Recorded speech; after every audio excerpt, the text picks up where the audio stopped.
Hey guys, Saf here with another Raid Shadow Legends video. So it's been about a week or two since I've put a video out on this channel. I took the decision to take the holiday season off, have a little bit of a break. It has been a crazy year for this channel, for the team, for our website, and for Raid as well. So I thought it was a good opportunity and a good time to take a bit of a break and prep for the next year.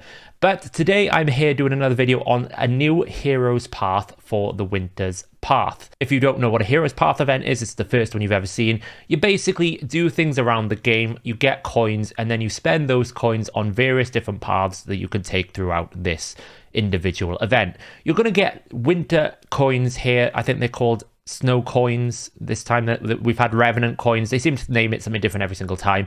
You're going to get them from summoning champions and doing dungeon divers, so getting artifacts and accessories from the 4 main dungeons we have in this game.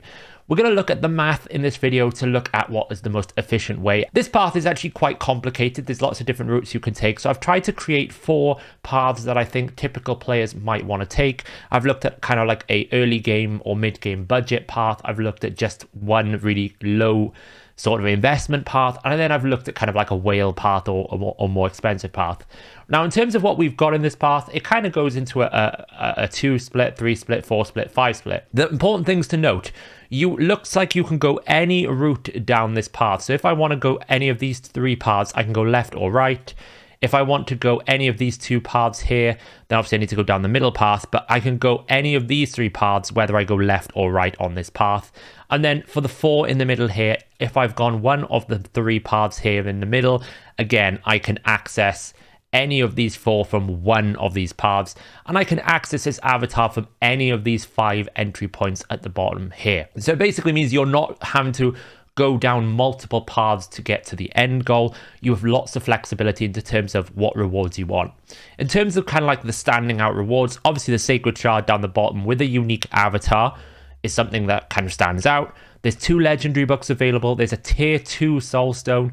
I would not bother with this right hand path if I'm being brutally honest. Maybe down to getting these tier 1 soul coins, but I don't feel like trading basically a tier 2 soul stone for 5 tier 2 essence at 2,000 more coins is not worthy of the trade. And you only get a 6-star epic chaos ore here, you get a 6-star legendary here. Again, to be honest, the 9,000 is quite expensive, but if you're not interested in legendary books and you definitely want this tier 2 soulstone, then potentially it's a path you would take if you don't care about those middle paths. You start this event with 1 key and you can earn up to 3 keys. So it is possible to do all of the event if you want to do so.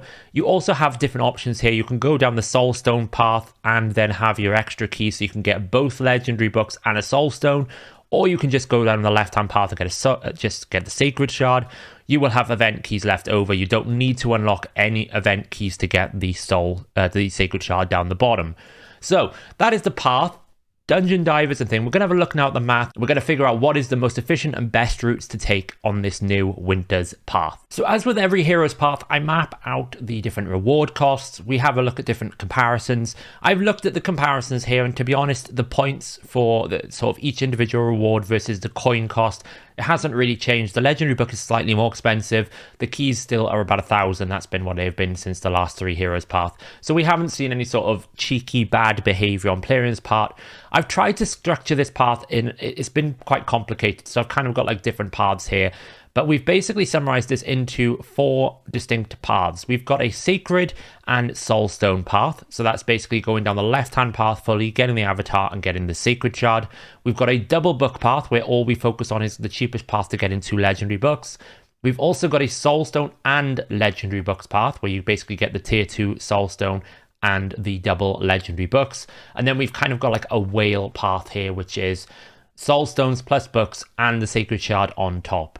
Now, there is optimal paths to take here. For the Soulstone and the Sacred, you would go straight down the left-hand path here for getting everything in the middle and then picking up the avatar and picking up the Sacred Shard.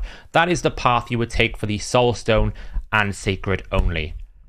Now, if you want the double legendary book, the most efficient path, you can take either of the middle one. It doesn't really matter. It depends if you want the potions and the energy versus the gems and the silver. You go down the middle path, and then you can choose the left-hand path here. It's cheaper by about 100 coins, and to be honest, the tier 1 stone and the potions are probably more valuable to you than the rare book, unless it's super early game, then you want the rare books, but I doubt that's going to be the case. So you take the left hand path here, and then for the double legendary books you will need to take the right hand path because you need this event key. Now that's not the most efficient points in terms of coins, but it is probably the way you need to go to be able to get both keys here. So you take the right hand path, and then you will take both legendary books. Now if you want the tier 2 soulstone and the books, this is where it's different. You will go down the left hand path completely to just the tier 2 soulstone. You pick up an extra event key, which means we don't have to go this 5-star legendary chaos ore. You'll go down the middle again, you'll pick the tier 1 soulstone route, and then you will pick the left hand path for the most point efficient. If you value the tier 1 essence over the epic book, you can go down the middle path, but it is more expensive by about 700 to 800 coins, so you can make that decision.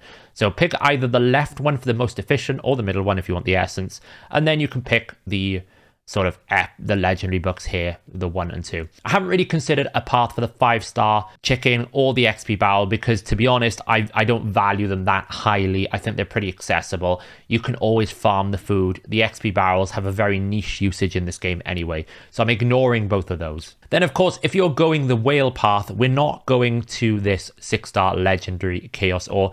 We can unlock the middle path from these legendary books here. So we're going to get the tier 2 again.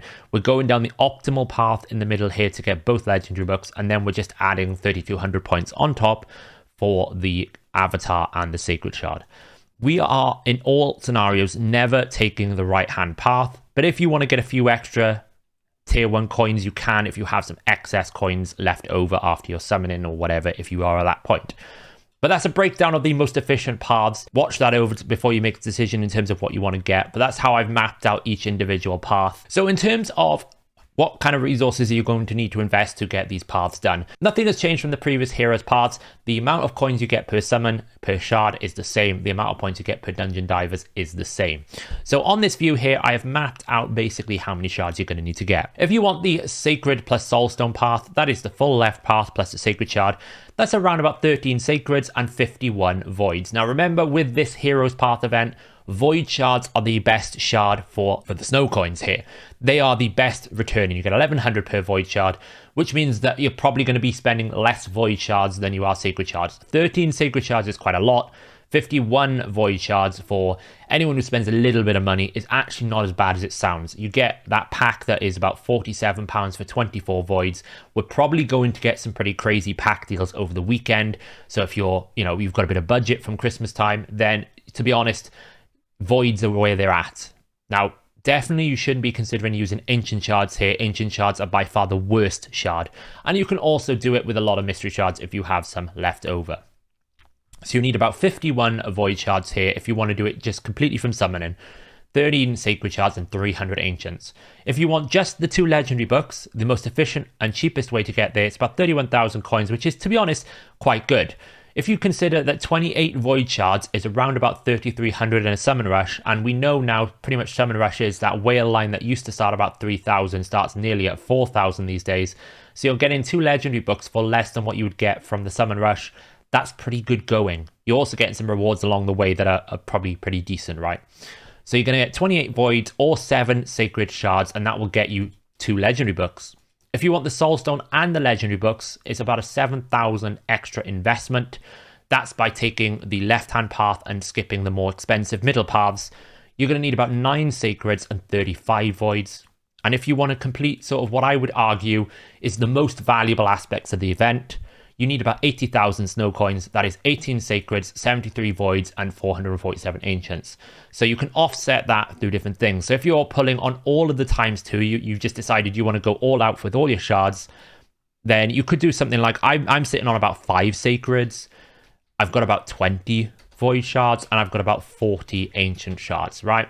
That's going to give me a total of 51,700. So that leaves me with 30,000 points left over. Dungeon divers, to be honest, the way you look at these events, dungeon divers is excess snow coins you can earn.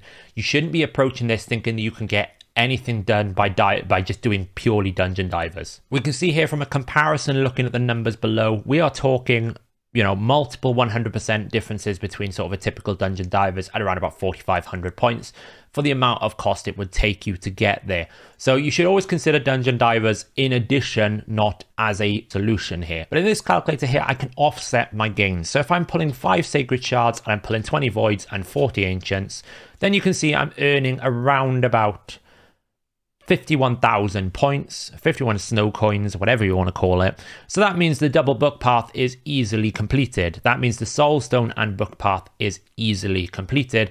And I'm about 28,000 away from the sort of whale line. Now, if I want to commit energy for that whale line after I've pulled my shards, we're talking around about 15,860 energy, or around about 881 if we're running 24. But of course, you will want to run 20 because it is more energy efficient, or 16. But probably 20 because you want the better gear drop. That will still require you to run around about 917 dungeon runs. So you can see dungeon divers should be considered only as a slight top up, but nothing as a source of income for these snow coins. They want you to summon shards as, it's basically a glorified summon rush event. But you can see if I wanted the Sacred and Soulstone, I pulled all of these shards here, then I would only need around about 150 or around about 2,000 energy run to get enough snow coins to finish off and get that sacred shards. So I would say this is probably a relatively low investment for a ×2 weekend, depending on where you're at. Even if you consider taking up the sacred shards here, then you're still only slightly off getting a double legendary book for 20 voids and 40 ancients, depending on how much you've got in your account. So as always, I will save this Excel in a Google Sheet so you can use it and you can make your decisions as you go. But as I said, I would 100% recommend that you focus on void shards if you've got them on the ×2 on Sunday. It is a ×2 every single day this weekend. So to be honest, if you're a mid-game, late game, unless you're really pushing end game and you want the ×10s, or you're not sure if you're going to be able to regain enough shards for the fusion that's going to come in January probably, then obviously there's no better time to pull shards. If we look at historical trends, the fusion should start around about the 12th to the 17th of January. The 12th would be a Thursday or Wednesday, or I think it's the 12th or the 13th. So that's where I'm expecting us to see the next fusion released, with an announcement probably next week, sort of late next week in terms of the champion that we're going to get. It's probably going to be a fragment collector, but it will still require summons. So keep that in the back of your mind if you're trying to decide whether you want to pull. But yeah, Snowpath, I actually think is pretty good going here. I think it's a lot of flexibility. You've got a lot of different paths you can get to. Double legendary books for basically 7 sacred shards is not the worst return of investment that you can get. Choose wisely on the path you want to take based on the level of progression, the rewards you really want. Do you value soul stones? Do you value legendary books? Do you value sacred shards? The choice is yours. Let me know, guys, in the comments below which path you're going to take. Are you going to ignore the event? Are you pulling shards? And which champions you hope for? I will be doing a bit of a bumper video this weekend and releasing it on Monday of all my different summons. I've got about 100 tier 1 soul stones because I was bad and I bought that first part of the soulstone path that we had, that I think Hellhades bought all 3 parts and kind of got really screwed over by those tier 3 soulstones. I'm going to be doing sort of a video over the weekend and then releasing it on Monday as I pull my different shards and the different ×2 events. But until then, I will catch you in the next video.